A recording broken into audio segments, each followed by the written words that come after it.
మనం పచ్చిమిర్చి పంటను పండించడం అంటే పెద్ద మనం తపస్సు చేసినట్లు లెక్క. ఈ రోజుల్లో పచ్చిమిర్చి వేయగానే upper leaf culling, lower leaf culling, mini bugs కాడించి రకరకాల వైట్ ఫ్లై కాడించి రకరకాలైన జబ్బులన్నీ దీనికే వస్తున్నాయి. ఇప్పుడు ఇక్కడ చూసారా, ఇది స్టార్ట్ అవుతుంది, ఇప్పుడే స్టార్ట్ అవుతుంది. ఇది చూసారా, ఇవన్నీ గుడ్లు పెడుతున్నాయి. ఇక్కడ ఆకులు కింద ఉంటాయి. ఇప్పుడు ముడత ఈ దశలో మనం ఇక్కడ కట్టుకుంటే ఈ ఈ కర్లింగ్ అనేది ఆగుతుంది, ఫ్లవరింగ్ బాగా వస్తుంది. ఆకు ముడత వచ్చింది అనుకోండి, ఫ్లవర్ రాదు, ఏం రాదు, అది అలా ఉంటుంది. అది ఎందుకు పనికిరాదు. మనకి తీసి దాన్ని అవతల పీక్ అవతల పడేయాలి. అంతకు మించి వేరే మార్గం లేదు. చక్కగా ఇప్పుడు ఈ దశలో మనం దీనికి కావాల్సినట్టు ఒక స్ప్రే చేస్తే మళ్ళీ బాగా పూత వచ్చి విపరీతం కాయలు. ఇప్పటికే కాయలు బాగున్నాయి, పూత బాగుంది. ఇప్పుడు పెస్ట్ అటాక్ అవుతుంది, వైట్ ఫ్లై అవుతుంది, మిల్లీ బగ్స్ అంటే మన లీఫ్ కర్లింగ్ అంటాం చూసారా, అవన్నీ కూడా వైరస్కి సంబంధించి, ఫంగస్కి సంబంధించి ఇవన్నీ కూడా అటాక్ అవుతున్నాయి దీని మీద. దీనికి ఏం కొట్టాలో చూపిస్తారండి.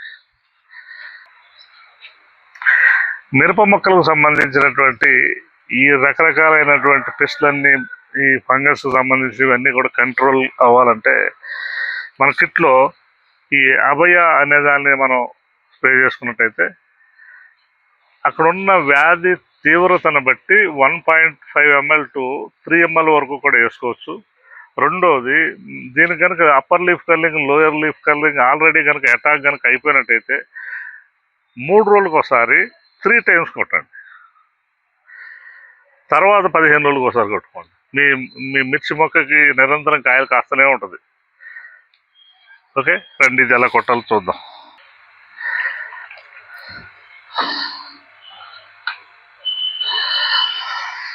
ఇదిగో దీన్ని 1.5 ml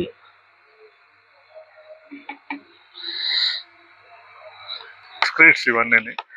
ఇవి మనం వాటర్లో వేయగానే పాలల్లా వాటర్ ఫామ్లోకి వచ్చేస్తుంది.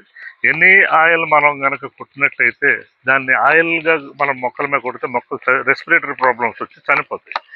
ఆ ఆయిల్స్ని వాటర్ ఫామ్లోకి తీసుకొచ్చి ఇలా వాటర్గా మనం స్ప్రే చేస్తే మనం అవన్నీ కూడా ఇమ్మీడియట్గా మొక్క తీసుకొని మొక్క లోపలికి వెళ్ళి సంబంధిత వ్యాధులు కానీ, పురుగులు కానీ ఇవన్నీ కూడా కంట్రోల్ అవుతాయి. ఇక్కడ చూశారు కదా, ఇక్కడ ఉన్నప్పుడు ఇప్పుడే స్టార్ట్ అవుతుంది. ఇక్కడ ఈ దశలో మనం కొట్టుకున్నట్టయితే మొత్తం కంట్రోల్ అయిపోతుంది, నష్టం ఏమీ జరగదు. మనకి ఫ్లవరింగ్ దారిని ఫ్లవరింగ్ వస్తుంది, ఫ్రూటింగ్ దారిని ఫ్రూటింగ్ వస్తుంది.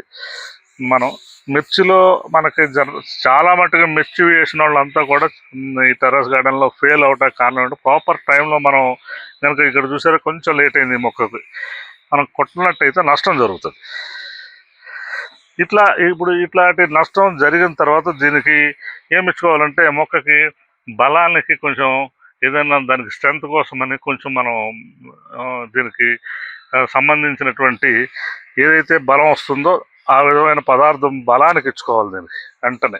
ఇవి మేమేమైతే ఇస్తున్నామో ఈ కిట్ ఏదైతే ఉందో ఇది ఐటీసీ అప్రూవల్డ్. చెక్ చేసుకోండి. మీకు ఎంత నేను ఇదిగా చెప్తున్నానంటే ఒక టెర్రస్ గార్డెన్ పెట్టుకునేటోళ్ళకి ఇది ఒక విధంగా వరము. ఏ విధమైన మిద్దె తోట ఉన్నా ఈ కిట్ కావాల్సి మేము ఇస్తాం.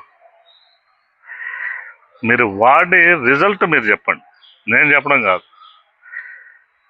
ఆ రిజల్ట్ అనేది మీరే ఆస్వాదిస్తారు, బ్రహ్మాండంగా ఉంటుంది.